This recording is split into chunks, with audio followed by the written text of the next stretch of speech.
Bonjour à tous, bienvenue dans Smartcom, votre émission mensuelle en partenariat avec entreprises et médias, think tank et associations des directeurs de communication des grandes entreprises et organisations. Alors vous le savez, chaque mois, on décortique ensemble les grands enjeux auxquels doit faire face la communication d'entreprise, que ce soit en interne ou en externe.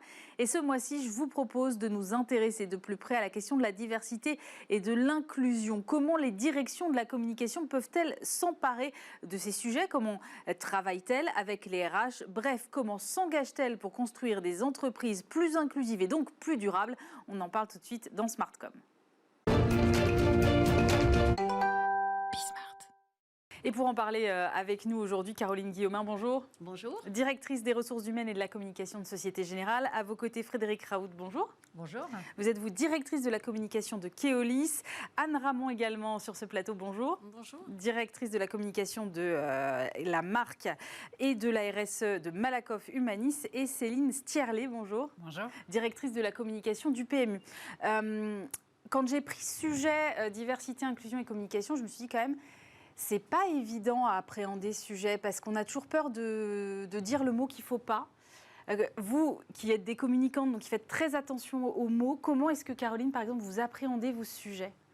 Alors, c'est vrai que c'est devenu un sujet extrêmement touchy parce que, effectivement, on doit quelque part se mettre à la place et vérifier que, en termes de perception, on ne choque personne. Donc, il y a plusieurs sujets dans le même sujet. Il y a effectivement tout ce qui est antidiscrimination, qui est quand même la base aussi de l'inclusion et de la diversité, il ne faut pas l'oublier. Donc, c'est toutes les formations, c'est tout ce qu'on fait pour que nos propres salariés sachent comment interagir avec des gens qui sont différents ou qui, effectivement, par exemple, les recruteurs. Nous, on a le sujet du recrutement. Comment est-ce qu'on recrute sans, effectivement, faire sentir la moindre discrimination à l'embauche? Et puis ensuite, il y a effectivement tous les sujets qui sont liés à la communication, c'est-à-dire quels sont les bons mots à utiliser.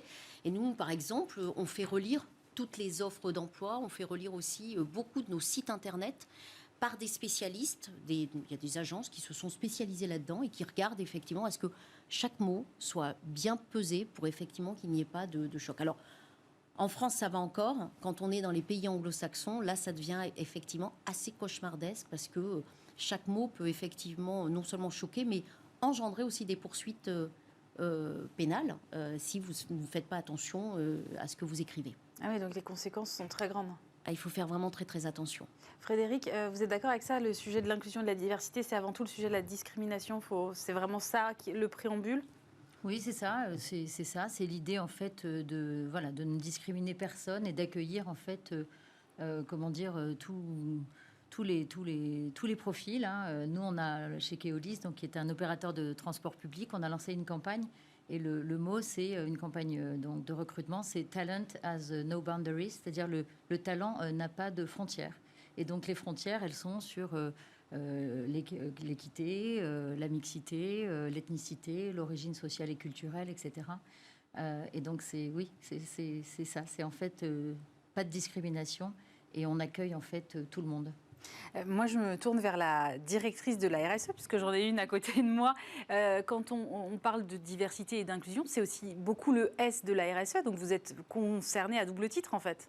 Oui, absolument. Et pour reprendre ce que vous disiez, je pense qu'on est passé d'une politique de non-discrimination à une politique de promotion de la diversité. Et en ce sens, on est parti de la gestion d'un risque à la saisie d'une opportunité. Et justement, et du coup, la question de la diversité et de la communication autour de la diversité, elle s'inscrit dans une action volontariste qui participe à la responsabilité sociétale des entreprises. On n'est pas là pour simplement réparer des injustices du passé, mais bien pour porter des nouvelles valeurs, des nouveaux engagements qui sont ceux de l'entreprise. Céline, votre réaction à tout ce qui vient d'être dit? Alors, nous, on est complètement alignés avec ça au PMU. La diversité, c'est l'essence même du PMU. Si vous prenez un point de vente PMU, un hippodrome où on joue, ou d'ailleurs même où on ne joue pas, si on vient simplement en visite, j'ai envie de dire, vous avez la société française dans toute sa diversité devant vous. Nous, c'est ce qu'on montre dans nos films de marque. Nos joueurs, à condition d'être majeurs bien sûr, sont jeunes, sont plus âgés, sont des hommes, sont des femmes, sont des urbains, sont des ruraux. Donc cette diversité, on la trouve chez nos clients. À nous de faire que cette diversité, on la trouve aussi en interne chez nous. Et c'est tout le travail qu'on fait, la DRH, la DIRCOM, la RSE qui est dans mon périmètre également, voilà, pour que cette diversité, on puisse la retrouver et que chacun se sente accueilli au PMU et une fois qu'il y est, soit en capacité de grandir, de trouver sa place et de construire sa carrière chez nous. Caroline, j'ai interpellé la directrice de la RSE, mais vous êtes, vous, directrice des ressources humaines. Et là aussi, le sujet est à la croisée. Comment ça s'articule? Alors vous, c'est facile, vous êtes responsable des deux, donc vous n'avez pas de combat à mener contre vous-même, mais comment ça s'articule entre les deux, ce sujet-là? Alors d'abord, j'espère qu'aujourd'hui, dans la plupart des entreprises, il y a moins de combats quand même sur ces sujets entre DIRCOM et DRH. Mais globalement, la DRH, en tout cas moi, mon job, il est de faire en sorte que au quotidien, nos salariés vivent cette inclusion et cette diversité. C'est-à-dire que l'inclusion, c'est quoi? C'est effectivement, comme tu le disais, je me sens bien, quelles que soient mes orientations sexuelles, je me sens bien, quelle que soit mon origine. Et ça veut dire que les autres savent exactement comment nous accueillir. Et par exemple, on a lancé auprès du CODIR un mentoring LGBT. On a demandé à la communauté LGBT qui s'est organisée maintenant en France d'ailleurs, un peu partout dans le monde, mais beaucoup en France maintenant. Et ça, c'est vraiment génial parce que c'était pas... dans les pays anglo-saxons, c'était très, très répandu. En France, ça l'était beaucoup moins, c'était même très sensible. Et là, aujourd'hui, nous, on a une communauté qui est vraiment géniale et qui a lancé un mentoring auprès des membres du CODIR pour effectivement que les membres du CODIR sachent exactement ce que c'était que de se sentir LGBT et à un moment donné, quel type de discrimination on peut vivre, quel type de mots on peut entendre à un moment donné dans une conversation à la machine à café qui va choquer. Par exemple, c'était bien ton week-end avec ton mari? Peut-être que c'est pas un mari, peut-être que c'est une femme. Et donc, en fait, tout ça, ça a énormément aidé. Donc ça, c'est vraiment le job de la DRH, c'est de faire en sorte effectivement qu'il y a un certain nombre de choses qui soient faites. Et puis la diversité, c'est la diversité au plus haut niveau de l'organisation. Donc ça, c'est des objectifs, c'est effectivement le vivier de talent, le faire nourrir. Et ensuite, quand je prends ma casquette DIRCOM, c'est vraiment le faire connaître, sensibiliser au quotidien, c'est vraiment agir dans les campagnes de pub, c'est de faire en sorte que ce qu'on projette, c'est de l'inclusion et de la diversité, mais pas seulement parce qu'on va mettre un homme noir, une femme blanche, un jeune, bon ça ok, c'est le minimum, mais c'est aussi avoir des vraies convictions. On a mené toute une campagne sur les e-gaming autour du handicap, c'est génial, enfin, je veux dire, représenter des héros handicapés, ça fait bouger les lignes. Donc voilà, c'est tout ça et je pense que c'est complètement complémentaire. Il faut absolument que les deux facettes en fait travaillent ensemble. Ce que j'entends dans le discours de Caroline, c'est que la communication, elle est là pour en fait faire un peu évoluer à la fois le mode de pensée des collaborateurs, mais aussi faire évoluer les pratiques managériales derrière. Frédéric? Oui, surtout la communication, elle est là pour faire, pour rendre visible, pour exprimer ce qui se passe en fait. Nous, chez Keolis, c'est une activité qui est très décentralisée. Donc, ce qui se passe avec des spécificités locales, on est présent dans 13 pays. Donc, comme le disait Caroline, on a vraiment, je veux dire, les sujets sont pas les mêmes. En effet, on est plus sur les problématiques LGBT quand on est aux États-Unis, plus sur le gender equity quand on est en France ou sur la mixité. Enfin, les choses se font pas de la même façon. Et donc, l'objectif de la communication, c'est de rendre visible, bien sûr, en externe, pour pouvoir, encore une fois, nous, comment dire, la diversité et l'inclusion, c'est un sujet de métier. C'est-à-dire qu'il faut qu'on a 3,1 milliards de passagers par an. Il faut que, nos collaborateurs ressemblent à nos clients. Donc, la diversité et l'inclusion, c'est des viviers, en fait. C'est aussi des sujets de recrutement. Donc, comment est-ce qu'on attire? C'est des métiers qui sont très pénuriques. On a 50 000 conducteurs, c'est des missions de service public. Et comme dans l'hôtellerie ou d'autres activités, ce sont des métiers sur lesquels on manque cruellement de candidats, de candidates. Et donc, faire voir, faire comprendre ce que l'entreprise propose en matière d'intégration, en matière de politique, tout ça, c'est le rôle de la communication. C'est pas forcément facile à faire quand on est je vais dire, le nez sur le guidon tous les jours ou sur le volant, pardon. En revanche, le rôle d'une communication, c'est justement de donner à voir ce que l'entreprise est capable de proposer à ses collaborateurs et évidemment à ses éventuels candidates s'ils rejoignent l'entreprise. Donc c'est ça le rôle de la com, oui. Anne, si j'entends bien, il y a un sujet marque employeur derrière quand même. Oui, énormément. Et je pense que ça dit des choses sur la façon dont l'entreprise envisage le lien social et la façon, et ça souligne aussi les enjeux du vivre ensemble en entreprise. Donc, effectivement, ça dit beaucoup de choses sur ce qu'est l'entreprise, sur ses valeurs, sur sa culture. Et en ce sens, c'est très lié à la marque employeur. Céline, comment est-ce que vous relayez les actions qui sont mises en place dans l'entreprise auprès de vos collaborateurs et puis auprès de l'extérieur également ? Alors, auprès de nos collaborateurs, alors, ce qui est bien, c'est que quand je suis arrivée il y a 2 ans, on a commencé par refondre les outils de com interne. Donc, au moins, on avait des outils qui étaient rénovés, qui étaient à l'épreuve du Covid, puisqu'on les a remis à plat pendant cette période un peu particulière qu'on a vécue. Donc, aujourd'hui, on a des outils digitaux, des outils qui sont en état de marche.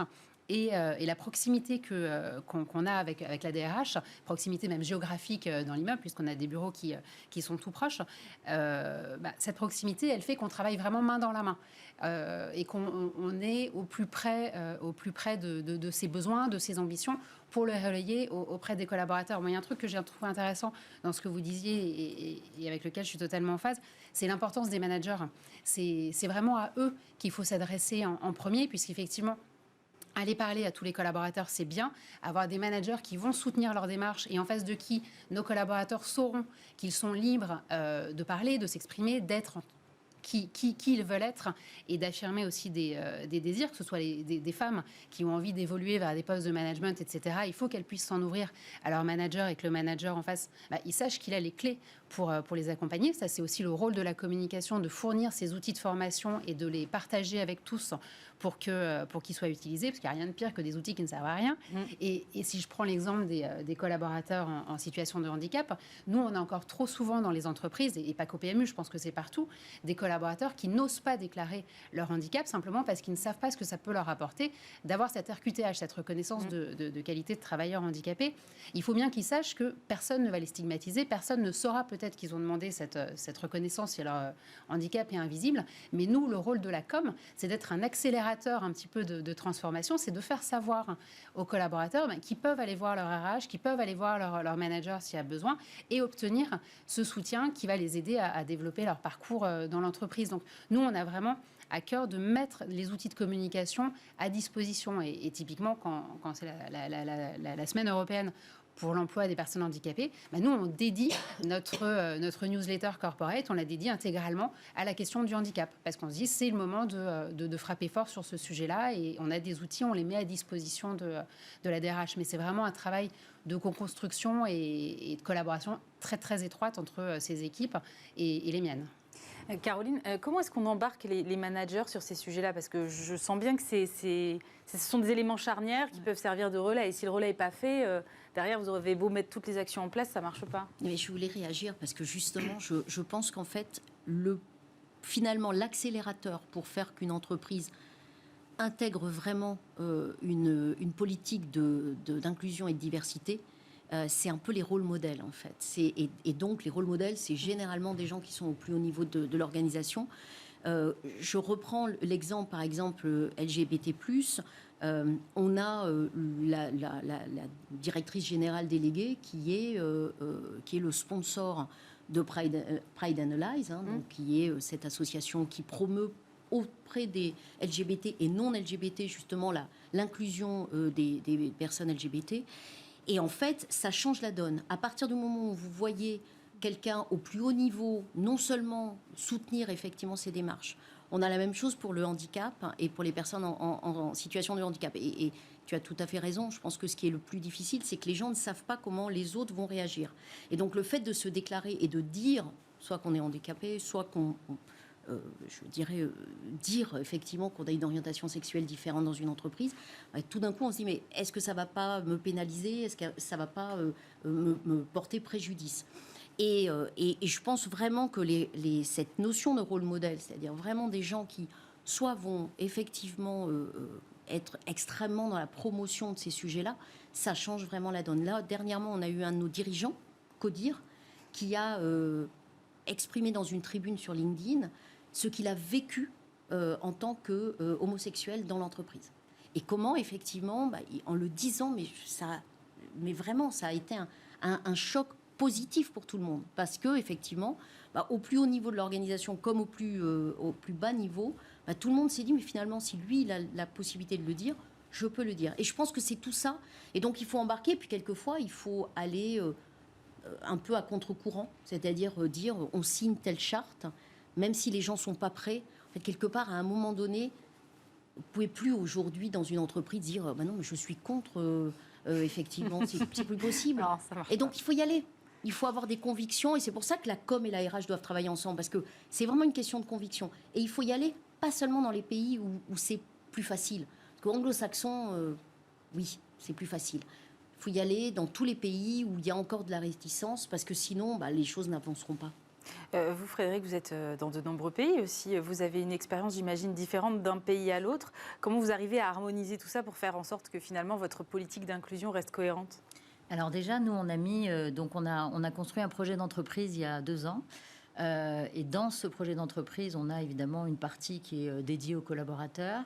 Et donc, dans cette partie-là, on a des engagements très forts en matière de diversité et d'inclusion. Avec l'idée, en fait, donc nous, on s'est appuyé, parce qu'en effet, il y a cette diversité, de culture et puis d'approche aussi sur ces sujets-là. Caroline le dit très bien. Nous, on a une certification qui est la certification GIS, qui est une certification en fait qui promeut les formes de diversité dans les entreprises. Et donc ça fait depuis 2016. Je pense que Keolis a été assez en avance, un précurseur sur le sujet. Donc je crois qu'il y a 85% des entreprises, des filiales de Keolis qui sont sous cette certification. L'idée, c'est d'arriver à 95% en 2025. Et donc il y a chacun des pays en fait peut choisir un des axes qui sont promus par la certification. Donc déjà, c'est une façon, d'englober, de s'adresser à tous, et chacun peut prendre en effet l'indicateur qui lui correspond le plus et le mieux. Et puis en parallèle, on a évidemment, dans ce projet d'entreprise, il y a évidemment beaucoup de communication interne, et donc on a construit des semaines dédiées. Donc, par grand pilier. Et donc, il y a une semaine de la diversité et de l'inclusion où tout le monde doit rendre compte, partager, etc. Donc, c'est très actif et c'est très intéressant parce que c'est du partage de bonnes pratiques aussi, parce qu'il y a vraiment des pays, des managers qui ne savent pas exactement comment attraper ces sujets-là. Et comme le disait Caroline, avoir quelqu'un qui finalement l'a fait dans un endroit du monde, pourquoi pas s'en inspirer. Donc, on fait ces promotions-là. Et puis, et donc c'est un enjeu sur lequel régulièrement, en fait, on constate les progrès, on partage et puis on avance. Et c'est vraiment quelque chose qui est, je trouve, qui est en termes de marque employeur et puis en termes d'engagement interne, c'est quelque chose de très important et de très engageant, en fait, que de se dire qu'on a quelque part une entreprise qui est capable d'accueillir toutes les formes, en fait, toutes les formes de diversité. Je trouve que c'est engageant, ça donne du sens. Voilà. Anne, j'entends les mots certification, charte. Ce sont des outils que vous utilisez également ? Oui, alors effectivement, on est présent sur plusieurs labels, sur des chartes d'engagement sur ces questions. Ça dit des choses sur ce qu'a envie de promouvoir l'entreprise. Mais ce qui est intéressant, je trouve, dans ce qui est dit, c'est que la diversité, c'est la façon dont on appréhende des problématiques sociétales, mais c'est aussi très lié à la culture, à l'histoire et aux valeurs de l'entreprise. Et la façon dont on définit nos politiques de diversité, finalement, elles sont très liées à chaque entreprise. Nous, on est très investi sur les problématiques du handicap. On a une fondation, on est très présent sur ces problématiques depuis longtemps. Donc effectivement, la question du handicap chez nous, elle est absolument clé, et notamment avec un accord d'entreprise qui, avec comme nouveauté, là, on travaille beaucoup sur la problématique des jeunes et de l'insertion des jeunes en situation de handicap, et notamment en situation de déficience intellectuelle, ce qui est comme un peu plus compliqué à intégrer dans l'entreprise. On a un taux d'emploi de 8,1%, ce qui est quand même assez énorme. Voilà. Donc on est très sensibilisé à ces questions-là. La question de l'égalité des chances, évidemment, et de la parité homme-femme, et puis la question des seniors en entreprise. l'entreprise, qui est une problématique très importante également pour nous. C'est vrai que sur toute la partie LGBT+, on a une charte, on est en train d'y travailler, mais c'est vrai que peut-être qu'il y a une maturité chez nous qui n'est pas suffisante sur ces questions, ou alors, au contraire, la question peut-être ne se pose pas. Donc voilà, donc c'est vrai que ces problématiques-là sont moins abordées chez nous. Alors peut-être on est aussi très franco-français et peut-être on n'a pas cette inspiration anglo-saxonne qui nous amène à traiter ces questions. Mais voilà, donc on voit bien que c'est aussi un questionnement qui est très lié à ce qu'est l'entreprise et ses valeurs et son histoire. Si je peux, oui, Céline, bien sûr. Je trouve que ce qui est intéressant dans nos métiers aussi en communication, c'est important de ne pas se faire passer pour ce qu'on n'est pas, en fait. Enfin, tu dis que vous êtes très franco-français, le PMU, il n'y a pas plus franco-français. Voilà, je vois qu'on est d'accord. On a tous sauf une culture anglo-saxonne, et je pense que c'est important aussi de faire de la diversité, de faire de l'inclusion qui nous ressemble, en fait. Donc, nous, on avait une problématique d'image quand même très masculine. Voilà, le rôle de la com, c'est aussi de changer cette image et de dire que le PMU est aussi une entreprise dans laquelle les femmes peuvent faire carrière. Et donc voilà, on ne va pas se faire passer pour ce qu'on n'est pas. Et c'est important d'avoir ce discours de vérité, je trouve, et d'humilité aussi dans cette réflexion-là. Et comment vous mesurez ensuite l'impact des mesures que vous avez prises? Parce qu'il y a toujours cette fameuse question, à un moment on met des mesures en place et puis il faut quand même faire la preuve du discours. Donc comment est-ce que vous mesurez ça? Alors, je trouve que la meilleure mesure, c'est finalement celle qu'on peut voir. Et aujourd'hui, on est engagés dans une démarche forte en direction des femmes. Et notre objectif, c'est clairement de recruter 50% de femmes au PMU. Aujourd'hui, on a un comité de direction qui est paritaire. Voilà, sans doute demain une directrice générale pour la première fois de l'histoire du PMU en 90 ans. Donc finalement, c'est peut-être le tangible le plus fort, c'est qu'au plus haut de l'entreprise, on a réussi à avoir cette parité-là. Mais c'est vrai que nous, on se heurte à une problématique qui est forte et qu'on partage avec d'autres entreprises, mais qui est moins connue chez nous, c'est que le PMU, c'est ni plus ni moins qu'une boîte de tech, ce que plein de gens ne savent pas, mais à quelques minutes d'une course, on enregistre des pics de paris à 2000 paris par seconde. Donc derrière, on doit avoir des gens pour enregistrer et faire fonctionner cette machine. Donc voilà, c'est une boîte d'ingénieurs. Et aujourd'hui, nous, on a des difficultés à avoir 15% de recrutement féminin dans ces métiers-là. Donc c'est là où on en revient toujours à l'alliance entre la RH et la com. C'est que nous, notre rôle de communicant, c'est vraiment de faire passer ce message-là que... un, c'est une boîte de tech. Deux, on a besoin d'y recruter des femmes. Mais voilà, je pense que la meilleure preuve, c'est de se dire... on a réussi à le faire au comité de direction, ça doit être possible dans toutes les directions. Caroline, sur les sujets des femmes, c'est assez comptable finalement, ça se voit, et c'est assez simple de dire j'ai X ou Y nombre de femmes au COMEX ou dans mon entreprise. Sur la question de l'inclusion en termes d'origine sociale ou d'orientation sexuelle, c'est beaucoup plus difficile à mesurer, non? Oui, et c'est là que c'est très différent, l'inclusion et la diversité, ça n'a rien à voir. Et je rebondis sur ce que tu dis, tu as tout à fait raison. Je pense qu'il y a un problème qui est un problème de vivier, donc ça c'est un vrai problème RH. On a, nous, pareil, pour tous ceux qui ont de l'IT et de l'informatique à haute dose, on ne recrute pas. Enfin, on n'a pas le vivier. Il n'y a pas suffisamment de femmes, en fait, dans ce vivier-là. Donc, il y a quand même ce sujet qu'il ne faut pas sous-estimer. Vous pouvez mettre des objectifs incroyables pour avoir 30, 40, 50% au plus haut niveau. Si derrière, vous n'avez pas le vivier, ça ne marche pas. Donc, il y a tout le sujet qui est de la formation. Il y a beaucoup de fondations, d'ailleurs, qui travaillent là-dessus. Faire venir des jeunes femmes, des jeunes filles dans des secteurs un peu plus techniques ou informatiques, c'est vraiment important. Mais vous avez raison, il y a ce qui se voit. Donc, oui, les femmes, et oui, ça se voit. Donc, on a tous, c'est la loi, on a tous des objectifs maintenant qu'on présente à nos conseils d'administration avec des objectifs dans nos comités de direction. Donc, ça, c'est très bien parce que ça permet quand même de travailler les viviers et donc de vraiment travailler l'évolution de carrière des femmes. En fait, ce qui bloque vraiment, c'est que généralement, on prend beaucoup trop de temps à ce que les femmes arrivent à des postes à responsabilité. Il y a le sujet de la maternité, comment on le gère. Donc, il faut accélérer, en fait, les parcours de femmes. Il y a le mentoring, il y a beaucoup de choses à faire.